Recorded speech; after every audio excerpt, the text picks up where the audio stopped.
like a verbal sense, think of it in deed, right? So, because it's easy to kind of, we see it all the time when we approach prayer. We kind of open up with thanksgiving, at least I do.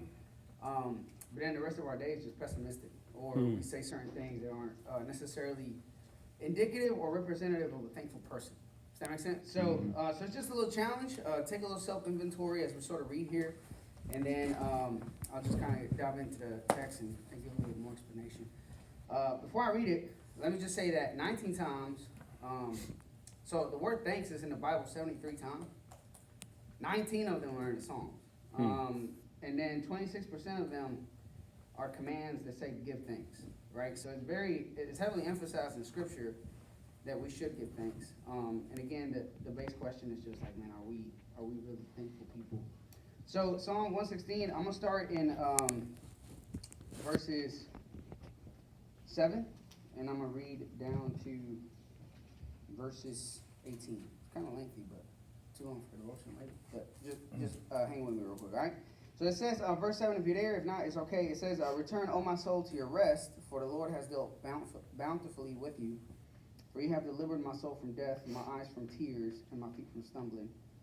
I will walk before the Lord in the land of the living. I believe even when I spoke, I am greatly afflicted. I said in my alarm, all mankind are liars. What shall I render to the Lord for all his benefits to me? I will lift up the cup of salvation and call on the name of the Lord. I will pay my vows to the Lord in the presence of all his people. Precious in the sight of the Lord is the death of the saints. O Lord, I am your servant. I am your servant, the son of your maidservant. You have loosed my bonds. I will offer to you the sacrifice of thanksgiving and call on the name of the Lord. I will pay my vows to the Lord in the presence of all his people.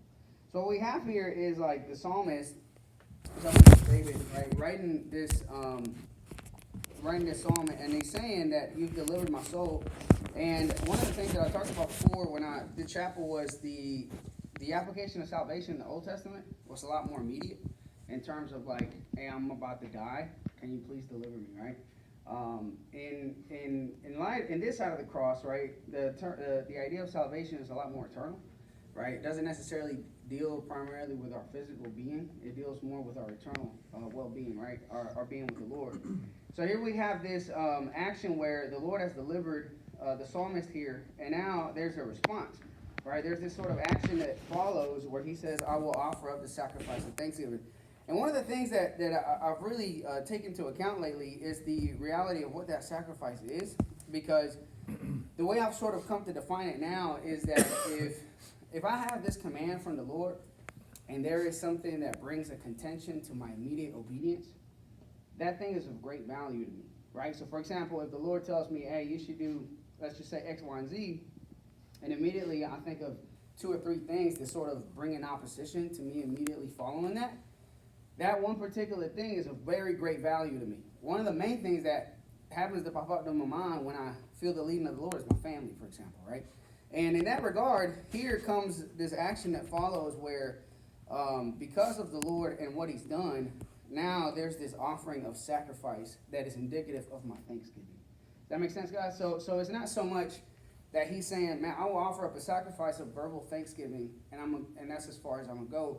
He actually says, I'm going to offer up a sacrifice, right? And that's those things that are of value to us. And sometimes that sacrifice may be like our necessity to maybe be gossipers, or our necessity to be, to be in contention with another brother, right?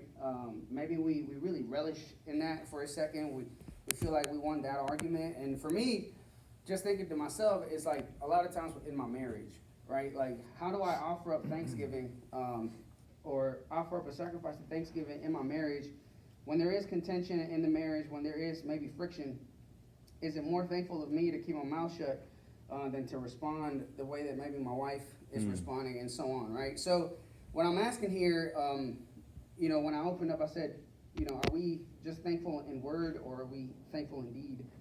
Like, if someone had to maybe analyze your life or had to spend the entire day with you, would they walk away saying, man, that is a very thankful person? Because it just seems like nothing, as tragic as it may be, is causing any sort of lack of thanksgiving for God. And here's the thing, because I just think it's important that we recognize that a lot of the times, at least for me, I'm falling thankful in the midst of my circumstances. So if my circumstances are well, I tend to be more thankful. If my circumstances are not so well, I tend to be more pessimistic or focused on the issues that are at hand.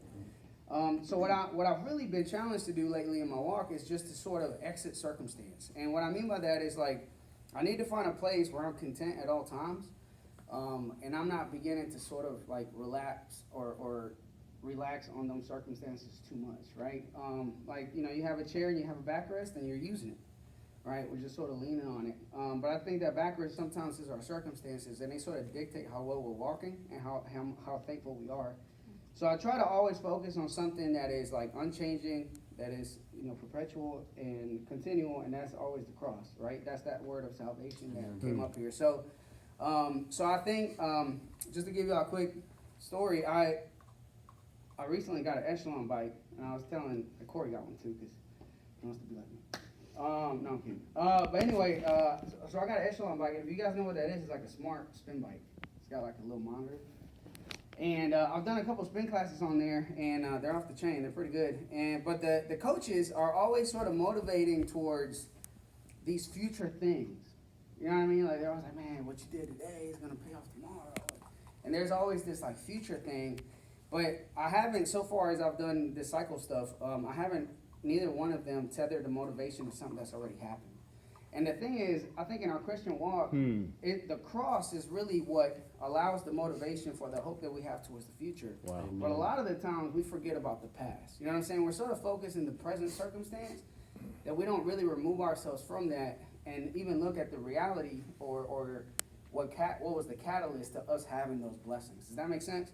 So my question, and here's where I kind of open up the room to just kind of, if anyone wants to be vulnerable, or if anyone can share maybe the struggles or way they've overcome that, like, are you a thankful person, and does it show in your life apart from just a verbal thing? You know, can people really see that? And you know, how do you stay in that place of gratitude with the Lord? Just kind of, if anyone wants to.